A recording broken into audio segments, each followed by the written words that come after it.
Welcome to the Code for Couples podcast, focusing on topics for law enforcement officers and couples to keep you and your relationship connected, resilient, and code for.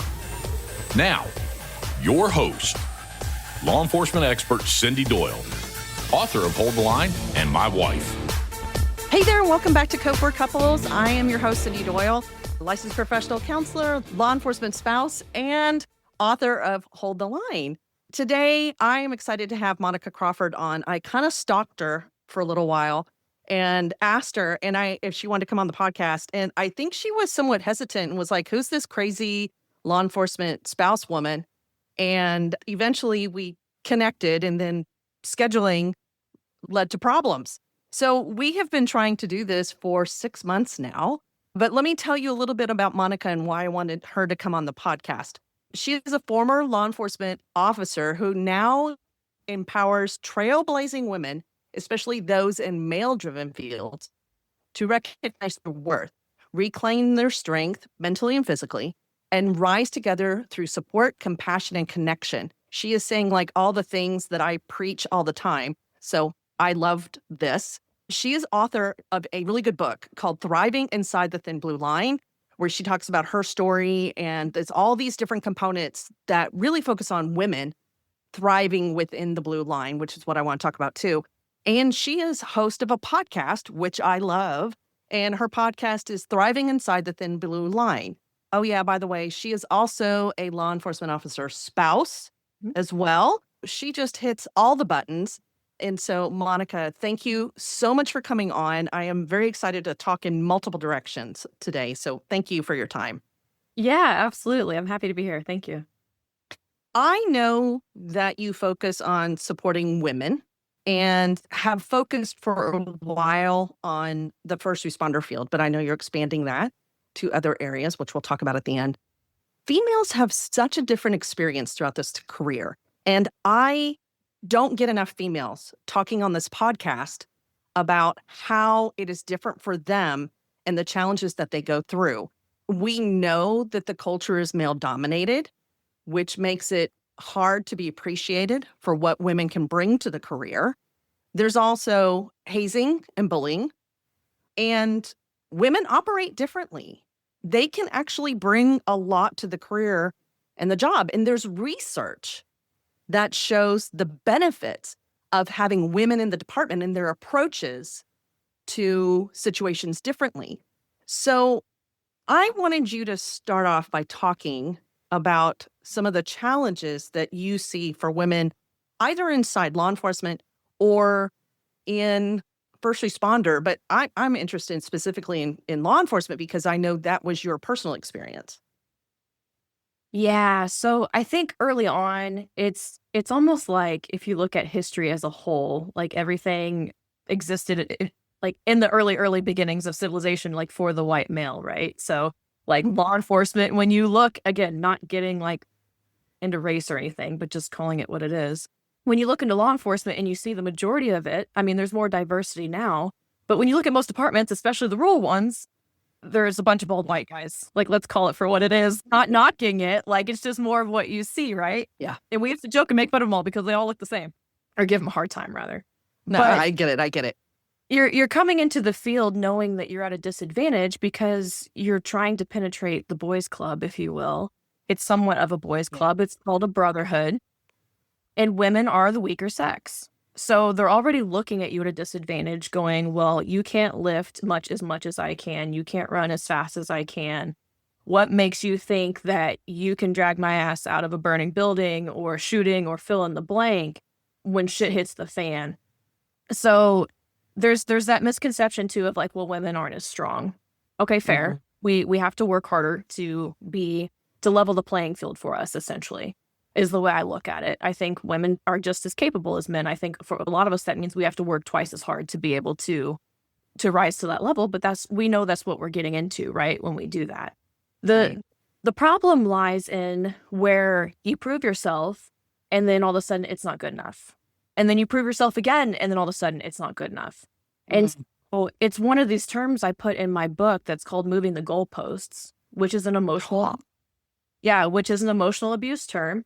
And that's essentially what it is you feel like you're meeting the standard And also, as I would think this would be the same for most rookies, but especially for female rookies, we're looking for approval in some sense because we want to make sure we're doing a good job and we're rising to the level that we need to be at, right? But where we lose ourselves is chasing opinions that are constantly changing and chasing standards that are constantly changing. And the standards not being equal for everybody, essentially, in their application. I dealt with that too towards the end of my career when I got thrown into an internal affairs process where the standard was applied to me differently than it was to everybody else. So I always say my biggest lesson in law enforcement was losing myself in order to please others. I went through a big identity crisis with that, where I lost myself because it was the constant reinforcement of I was never good enough. Nothing I did was ever good enough. I being in therapy and working with women in law enforcement, I understand what you're saying there, because the fitting in and the approval is built into us as far as human nature. And so in a field where we're supposed to have each other's back, you want to make sure that you are physically and mentally safe, right? That if I'm going to go in, that you're going to have my back and I'm going to have yours. And so you hit the nail on the head that I think a lot of women struggle with being able to remain who they are at their core, and how difficult it can be to go into an environment day in and day out that requires that they adjust. It makes it impossible, because when you do something 12 hours a day, your brain gets trained to do it that way. And so that then rolls out in who you wind up developing to be personally, and kind of losing yourself, like you said. Unfortunately, in just the last 2 days, I've had 2 different conversations. One with a female law enforcement officer who is early enough in her career. She said she's still on probation with her department. So I'm not sure. She didn't tell me exactly how long she's been there, but she's still on probation with her department. And then another separate female who's graduating her fire academy tomorrow. Both of them saying, well, when I was in the academy or early on, I had a training sergeant or somebody in a training capacity who was another male basically telling me I don't belong here. And so it hits you in the face early on too, especially when you're young, especially when you're new. You're trying to build your own confidence, and then you already have somebody coming at you, like batting you down before you even get the chance to build your own confidence and step into your own. How do women, I'm going to focus on women in particular, how do women, or how did you have that awareness, or what happened for you to have that awareness that you weren't aligned with who you really are? I think I realized, it's like hindsight's 2020. I realized I lost myself after I chose to remove myself from that environment.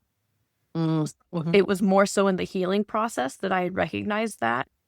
I just knew at the time, and again, the majority of this experience was 3.5 years within one specific police department that's local to me. I had other experiences with other agencies that were more positive than this. So it's not all of it is this way for everybody listening out there. But while I was within this department, towards the end of my career, I found myself in three different disciplinary actions in the span of like 6 weeks. Coming from somebody who's never had a disciplinary issue in my entire life, I had a target put on my back essentially because I spoke up against something and ruffled some feathers the wrong way. And also it was another sergeant who was a captain at the time who had tried to get inappropriate with me that I'd pushed back on. A lot of people can fill in the blanks there because that's another common thing of young women getting hit on in departments like that. So for me at the time, because of all of that was happening so like in succession, like I just knew my mental health was in the gutter at the time. And so for me, it was like, I need to get out because I see myself going down a bad path. And if I don't do something about it now, I don't want to know where I'll end up. For me and who I am, I know when I get angry, I lose my filter.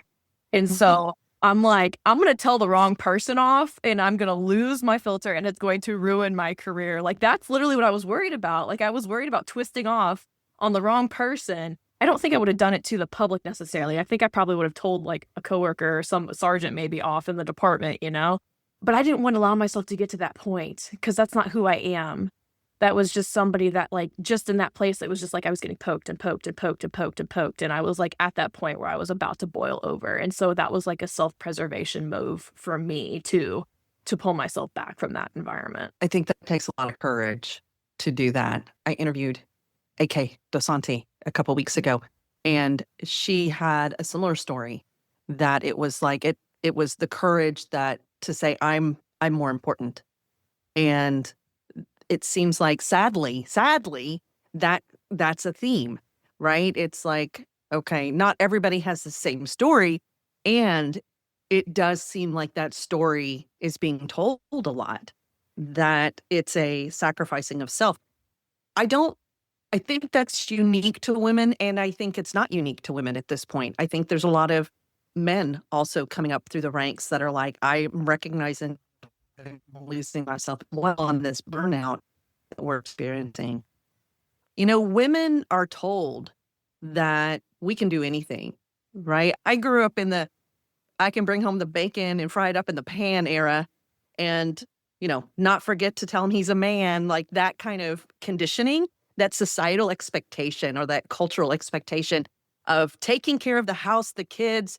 And what I would say in law enforcement too, right? You're all day, you're showing up as one way, you're getting authority.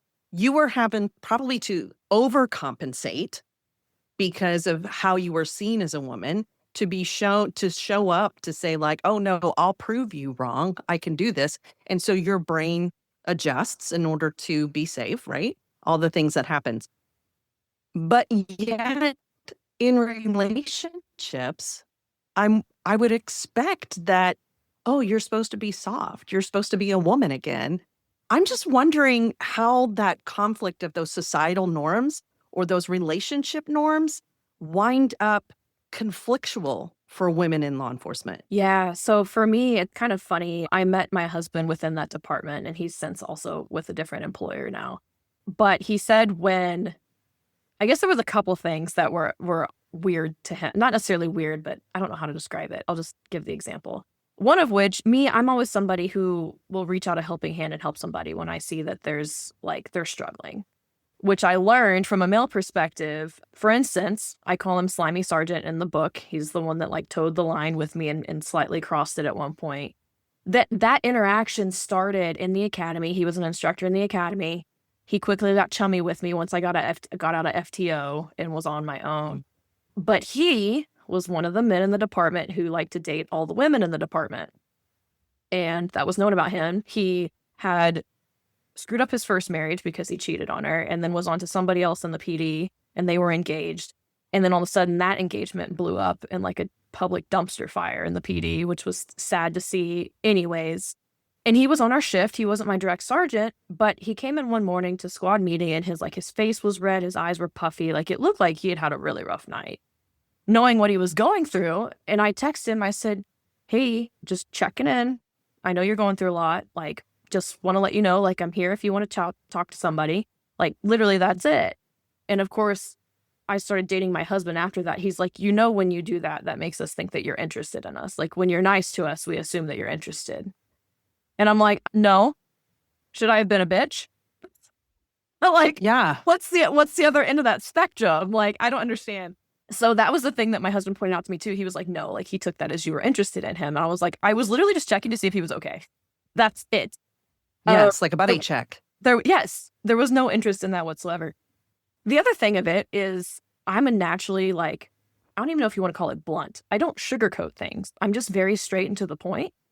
And that's how I interact with everybody. And that's how I interacted with him, even early in our relationship. And it took him a while. He even told me, he's like, it took me a while to get used to that you're just very straight and to the point. He's like, but I had to, maybe that comes off as being bitchy or I don't know, whatever else to other people. But he's like, that was something that I had to get used to. So I don't feel like I changed myself necessarily from the street to like home life or off-duty life necessarily. It was just me. But I say that to say like my husband had to adapt, I guess, to me in that sense. He was the one that had to adapt, not me. Right. Do you think being married to an officer, has that highlighted the differences in your experiences and your journey So tell me, she's shaking her head. So tell me a little bit about what got highlighted as y'all talked and you developed this relationship and then eventually got married. Yeah, 100%. So there's a couple different examples, and one in which is how we responded to calls, because there for a short period of time, ironically enough, he graduated the academy before me, even though I had been in law enforcement longer. I just came to that department after he did. So our batch numbers were actually only 2 numbers apart. Yeah. As far as like our higher dates were like 8 months apart, but the way they numbered the academy before us and then mine, it ended up being 2 batch numbers apart. Okay. So he and I were a lot of times assigned to the same area of the city. We were both on day shift because it was like low badge, you got whatever district nobody else wanted. Or high badge rather, low seniority. And so we worked a handful of calls together, which we have a couple of funny stories from that. But generally speaking, he would be the one that would be ready to go, to like run up to somebody and throw them in handcuffs. And I'm sitting in the back going, can we chat for a minute? I'm like, slow this down. Because there's been times where I proved myself to him, essentially. It was one call where we were dealing with a guy who was high on meth and he was tearing apart this hotel. And we go and make contact with him and he starts to take off from us. Well, we both get hands on him and I didn't even think about it. But at the time, I like grabbed a shoulder and just like sunk my weight and like we both pulled him to the ground. But however, some way, shape, or form, he landed on top of him and was able, and I was like trying to grab an arm and like crank an arm back into handcuffs. And I was like, man, I'm sorry. I feel like I didn't do anything to like help you on that. And he goes, you rode the dude like a backpack. It's like, wait, what? That's awesome. I was like, I'm pretty sure I blacked out. Like, I don't know what happened. My thought was, dude's going to the ground. And I just like sunk my weight on him. So he's like, after that day, I knew you were good. Like, you were fine. I was like, okay, thanks, I guess. I mean, yeah. Just for the moment. But we responded to calls differently. Guys are bigger, stronger. He's not huge, but he's, I don't know, got 50, 75 pounds on me, taller guy. So he can strong arm somebody into cuffs where I'm going to dance around a room and maybe talk to somebody for as long as I can until you force me to put hands on you. Then I'm going to go hands on with you. Yeah. But the other side of that was the experience that we had. His was radically different. Mm-hmm. He's the type of person that doesn't really like conflict other than being like a street cop and having to solve other people's conflict. Like when it's his own conflict, he tries to avoid it. That's not uncommon. Yeah. So he was very well liked, as he should be, but he wasn't the one that was like ruffling people's feathers because he would just like stay quiet if something happened. But in the first part of that book, I talk about like high school reindeer games and somewhat of that bullying and the clique that was on day shift with us. And actually he originated as a part of that clique. And then when he and I started talking, I actually tried to like pull him out of that clique because I could see how like nasty it was because he was always the blunt of their jokes. And I'm like, come over here, come hang out with me. Like, that doesn't look too fun type of thing. And so he started, I think at that point, his eyes started opening because that clique would make fun of him, but they would include him in all their stuff. To me, they just like made fun of me and like shunned me. So like, so his eyes started opening, I think, when he's like, yeah, this isn't so fun anymore of being a part of this clique. And then just as things went on, he's like, I never realized anything was negative about this place until you and I started talking and like seeing things through your eyes. And even then it was kind of tough because he was like the positive, optimistic one, like trying to keep things in a positive light when I was like struggling. And at one point it almost split us up like early in our relationship. He's like, because if you're going to be this negative and down in the dumps, like, I don't know if this is going to work for me. And so I tried really hard for a good while to change my perspective, to be more positive, to leave work at work. But there were signs early on that he would tell me, he's like, your demeanor completely changes like the night before we have to go back to work. I was like, sorry. I would imagine like you have to armor up in a certain way, in a different way, right? So I talk about emotional armor, but your emotional armor is probably thicker, if you will, because you're having to armor up for many different reasons. And so I can imagine that the weight of that, he would see it. Yeah. Well, the sad thing is that internal affairs process that happened to me, he was like collateral damage in it all. And so he actually came back from that. I basically signed my they gave me a shift letter that was like a 3-year shift letter. I signed my letter and like handed in my resignation at the same time. I was like, bye. He decided to hang around because he didn't have a plan B, which that was at the point that I started 5-0 Fierce and Fit, my coaching business for nutrition and fitness coaching programs. I jumped and figured out how to fly on the way down because maybe it was God, maybe it was the universe, however you want to look at it. My income surpassed my full-time income like that same week that I went out. So it all lined up, thankfully. But for him, like, I want to make sure I make the right next move, which took him another year. And I think a year and a half after that was when he was able to start somewhere else. So he was like hanging around, but then he was way down in the dumps after that because he's like, well, I also have a 3-year shift letter and I'm on patrol, which there meant basically if you wanted to apply to a specialty unit or apply for promotions, like the chief had to waive that because it was a disciplinary thing. And I was like, they're going to waive that for you. That was like literally just like a formality for you. They were just targeting me and I'm gone. So I guess they got what they wanted. But at the same time, you talk about gaslighting. I was told that my reaction was a knee-jerk reaction. And I was like, oh, I'm not supposed to react to your disrespect in the way that I did? Excuse me. So that's, yeah. I mean, I know in your title of the book, you talk about, I don't know if it specifically says, I don't think it specifically says abuse, but somewhere in there, the toxicity that exists in some departments, if it's a relationship, and this goes for a lot of employers, but if it's a relationship, like, would you put up with that if it was a relationship? This is a relationship. And so it is difficult for women. And I love how you are putting it to say, like, hey, look, it's okay for you to have boundaries, but you're pointing out some really typical aspects of being a woman, which is if I'm assertive, I'm a bitch, right? Or if I respond in a timely fashion because this just makes sense, I'm reactionary, I'm emotional. And so some of that wording and watching for that, if you are at a department, is really important to point out whether or not you're in a toxic environment or not, right? Let me shift because I want to move into your business. You mentioned that 5-0 Fit and Fierce. There's a lot of F's in there. Part of that is I had read that you've been doing this a long time. And it sounds like it started with the physicality, the nutrition, doing things that direction. And then you've grown it into different aspects. And I know you also have your book now. So how can women in law enforcement take care of themselves? I'm going to use your word. Take care of themselves and thrive inside the thin blue line, because that's your book. So what are some things that you would recommend for women to be able to take care of themselves? Yes. So it's 5-0 Fierce and Fit is the name. 5-0. I'll drop that. 5-0 to I'll the drop it in police the show side. notes. But yeah, Fierce and Fit. That's what I hope women aspire to be, especially in law enforcement or in life. I lay out in my book, and there's a visual that I put in some of my presentations when I teach or do the keynote speeches. It's called the Pyramid of Health.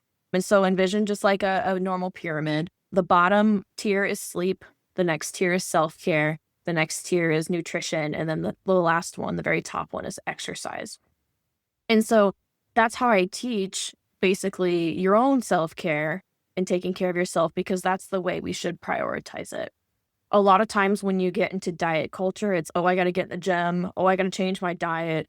All these things. And people will flip the pyramid upside down and attack it from the top instead of the bottom up. And especially when you get into career fields like first responders or any other high stress, anything, we forget about the sleep. We pride ourselves on running ragged on 3 or 4 hours of sleep and about 3 different energy drinks. And we forget about the self-care, which I call it self-care because I don't venture too often to the mental health realm of things, but essentially it's your own self-care and prioritizing your mental health. So things I say like journaling, reading, meditating, going for a walk, any hobby, anything that fills your cup or brings you joy. And taking 10 to 15 minutes a day to throw those into your routine, because a lot of women will be like, yeah, self-care day would be great. Like spend a whole day at the salon, do the pedicure, do the massage. Like, I don't have time for that. And I'm like, for one, You should do that. However, let's do something that's like realistically like daily, like a day-to-day practice type thing that you can make time for you. Because once you start doing that for yourself, you're going to hate it when you don't have it. Because now you're so used to it. You're in survival mode. It's just go, go, go, go, go. And you're running on empty. And you don't realize how that's not only affecting you, it's affecting how you show up for others and everybody around you too. So that's the very basics of it, would be prioritizing first your sleep, your self-care. Those are probably interchangeable, honestly. But we all know if you don't sleep enough, like literally not much happens. And the same thing is if your mental health is in the gutter, not much good comes from that either.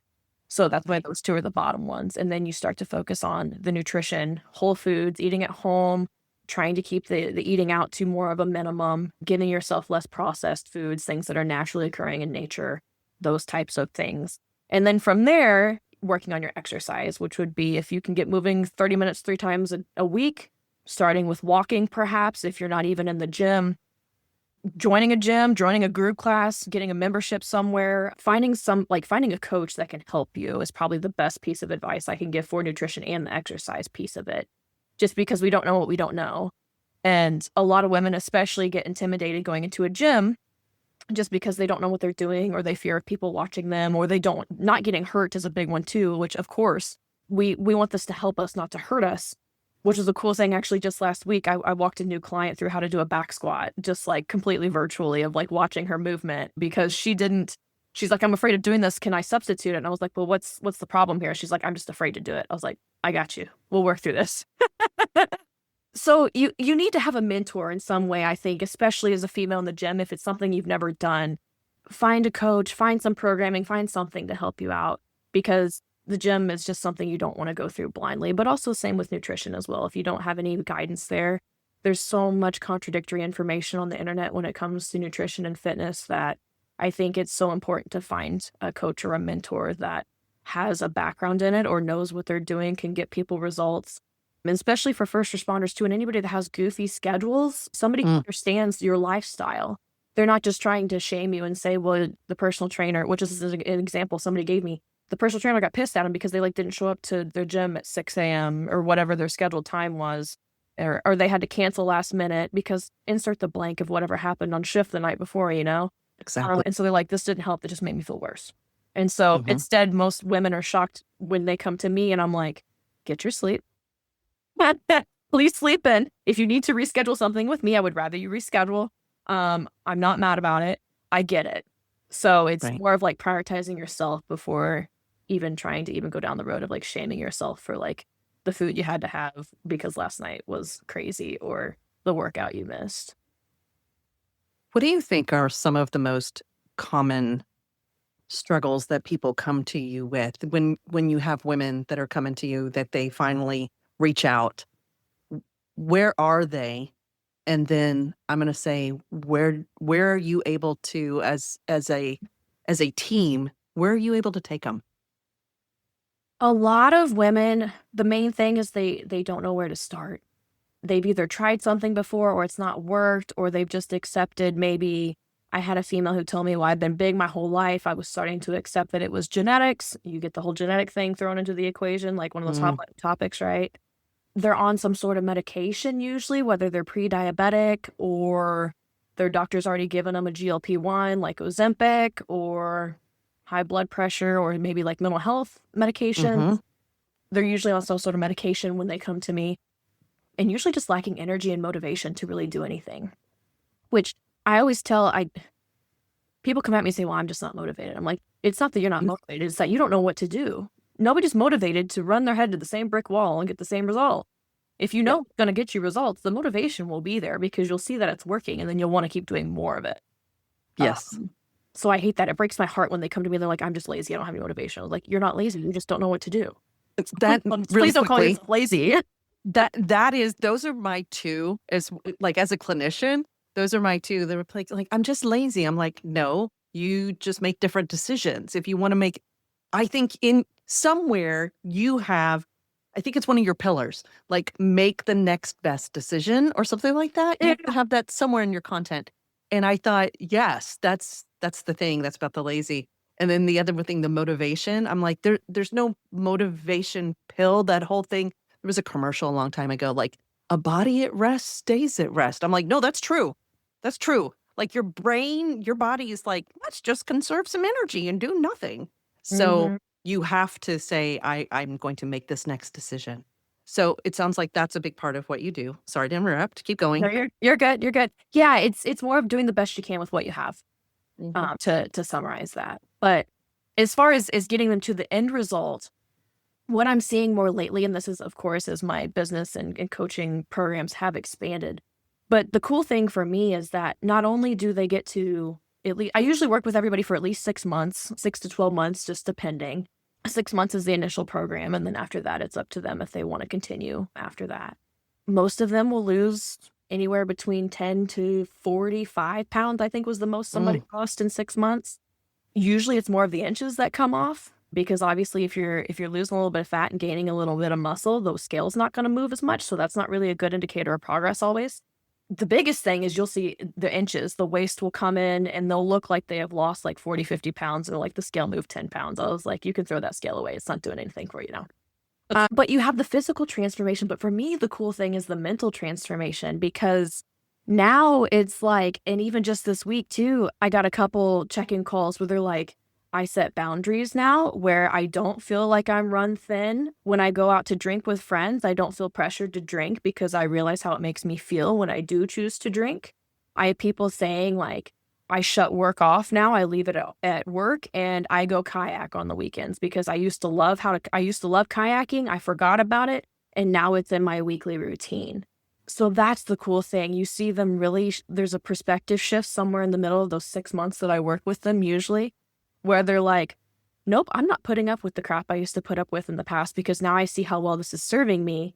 And it really fuels, it's like the inner work that really fuels their confidence, because they also too are more resilient to like the negative opinions and the negativity that comes with it. And I explained it to one of my clients this week, and because I've gone through the same thing too in my own healing process. It's like, the bubble soccer when the people put on the bubbles or whatever, Yes. and they like run, they like bounce off each other. Like I tell Yes. them, that's my bubble of peace now. I feel like I'm just like putting on like one of those little like soccer bubble things. And so if anybody runs at me or I get something that like comes at me, I'm just like, nope, you're going to bounce out of my bubble of peace. That's awesome. I yeah. can picture that. Yeah. Yep. So I think they figure that out on their own too, of what they're willing to accept and what they're not. And it's super cool because you see towards the end, they might have the confidence in themselves to go for the thing that they've been debating, whether it's like a promotion or they're debating on switching departments.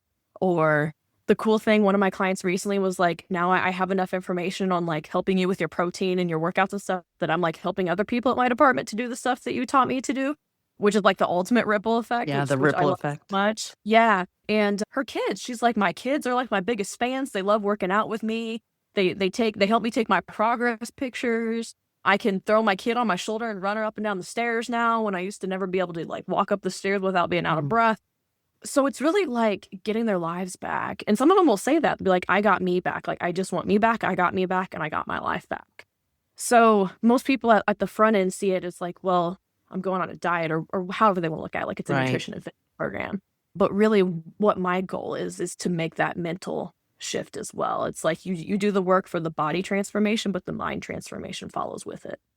I figured that was a big part of it, was the mind transformation. That's why I got excited when you started talking about that, because that's part of what you're talking about in the departments, is being able to set the boundaries, we started this interview and you were talking about that the goalpost is always changing. And so my guess is that along the way, what happens is you're empowering these women to decide, I don't want to go with that goalpost.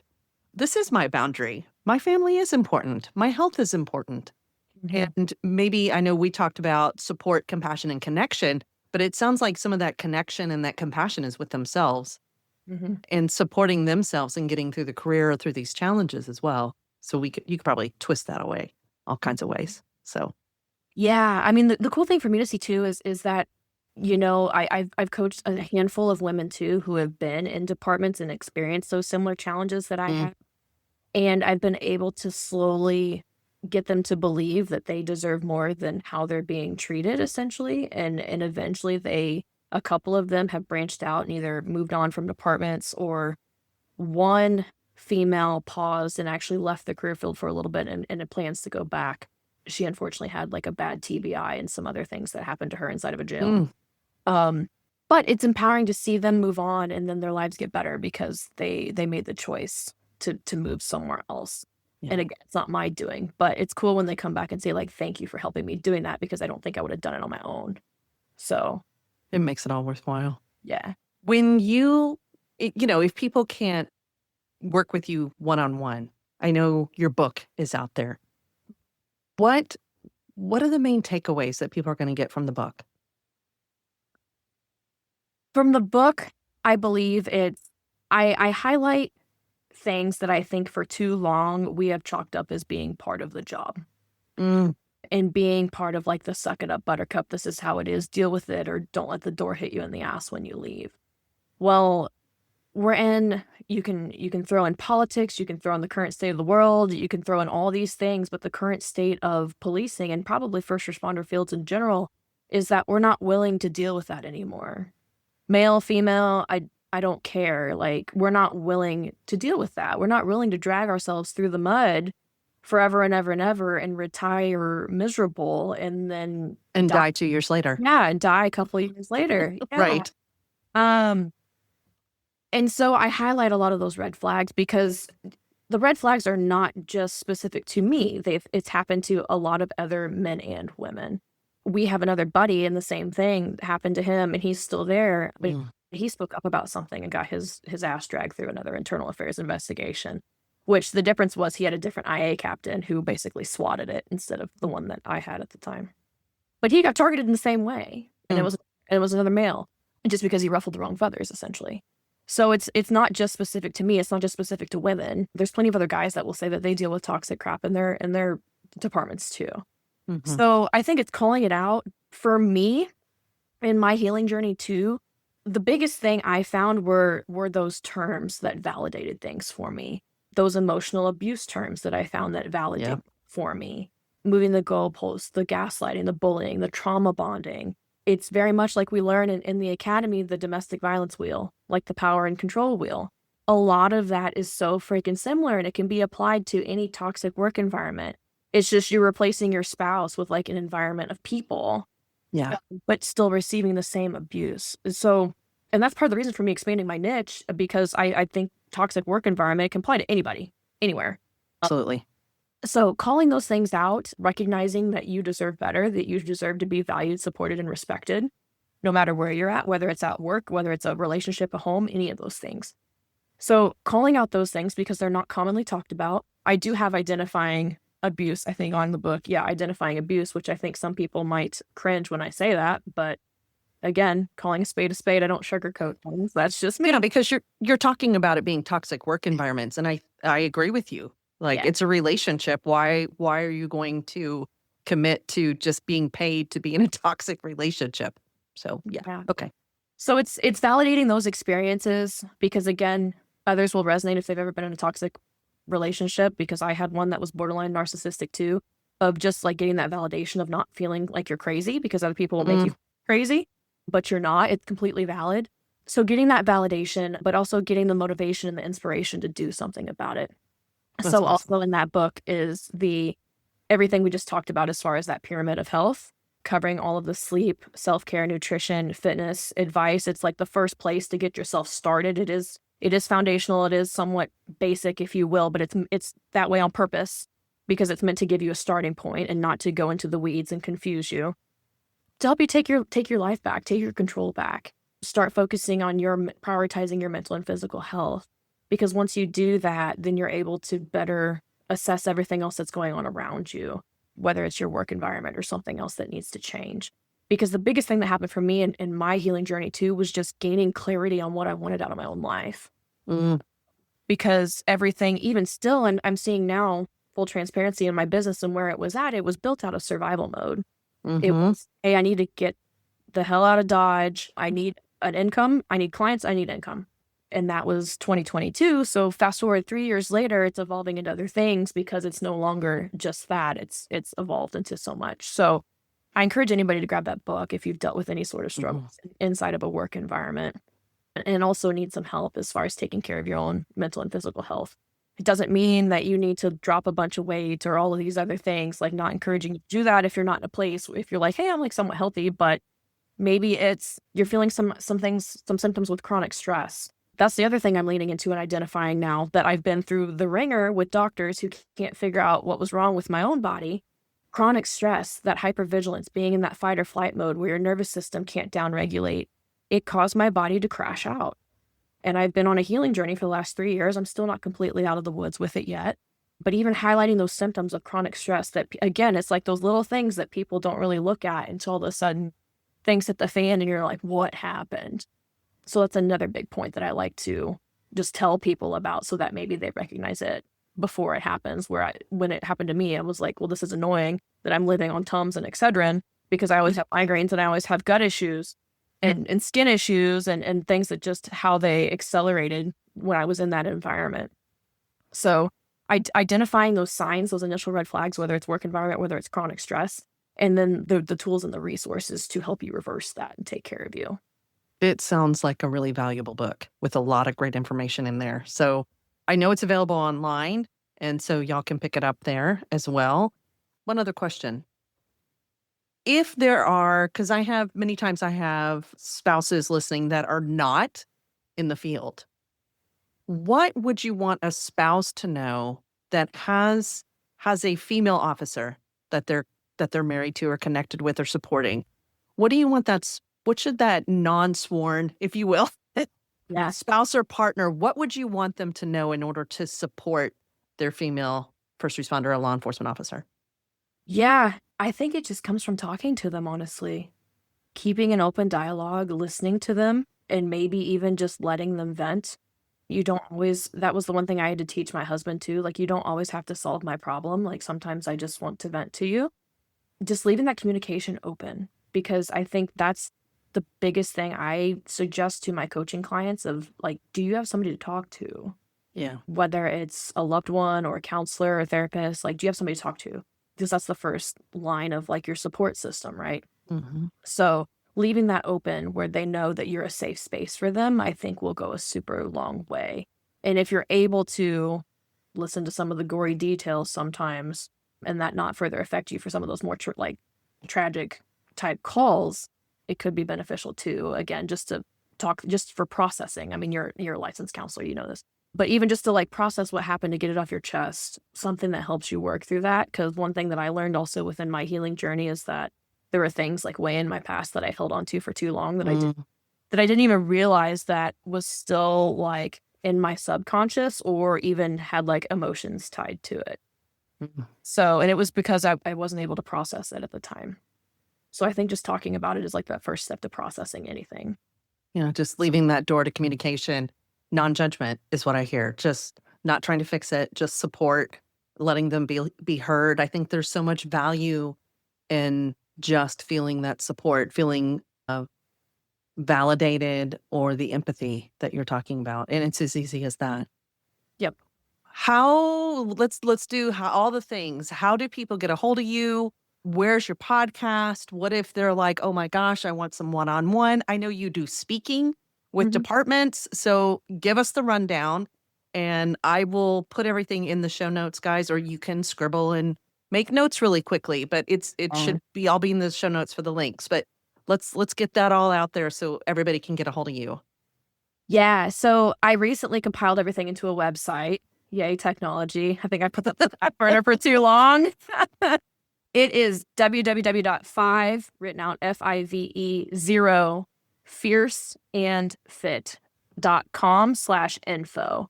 That should have everything on there from ways you can connect with me for speaking, for one-on-one coaching. The podcast link should be in there, and then all my social media links should be down at the bottom of that site as well. So probably the best in the book, the link to buy the book, I believe. But the book is also on Amazon. Yes. So you can snag that from Amazon. But yeah, the website's probably the best. You can search my name on social media. You'll probably find me that way too if you'd rather just follow along. But yeah, it should all be together in one place instead of I got tired of getting on podcasts and talking to different people. And I was like, well, you can find me on this. And like the list just got longer of like all the platforms that I'm on. So I was like, I have one website. Yay. I found that last night and I was like, oh, okay. And I just kept scrolling. And so I was like, this is comprehensive. Yeah. So everything's there. Go check out her website, check out her book, check out her coaching as well if you're interested in that. I failed to mention, like, she's a former gymnast. Is that right? Division 1. So Division, like, yeah, NCAA Division 1 gymnast. yeah, like a big thing. So she knows what she's talking about. It's not like somebody who just said, like, I think I'm going to start doing physical fitness stuff. So she knows what she's doing. And that's part of why I wanted her combination of experience, I think, is really valuable. And I hope y'all have enjoyed this. Is there any last words that you would like to leave people with? I've got 2, which I've been leaning into my credos here lately, but you're one decision away from a totally different life, and we rise by lifting others, but first we must lift ourselves. Oh, those are so good. Monica, thank you so much for coming on the podcast. I appreciate your time, and I know everybody listening is going to gain something out of this for sure. Sure. Thank you so much. I appreciate it, you guys. Absolutely. Y'all stay safe. Just, by the way, just make sure to check out my code4couples.com website. I do have the appreciation challenge still there. Also, I have the top 10 things every law enforcement spouse should know. So if you are a officer and you think your spouse needs to be schooled on some things, that would be a good list. Or if you are a spouse, that's a good list to go and grab, and those are free. And if you want updates on the podcast, make sure to subscribe to the list as well. But until then, guys, everybody, y'all keep it code forth. Take care. Bye-bye. Thanks for joining us. For more information about the podcast or Cindy, check out code4couples.com. All intellectual property rights owned by CRLD2 Ventures, LLC, are protected by the firm of 9mm, 45 ACP, 5.56mm, and 12 gauge.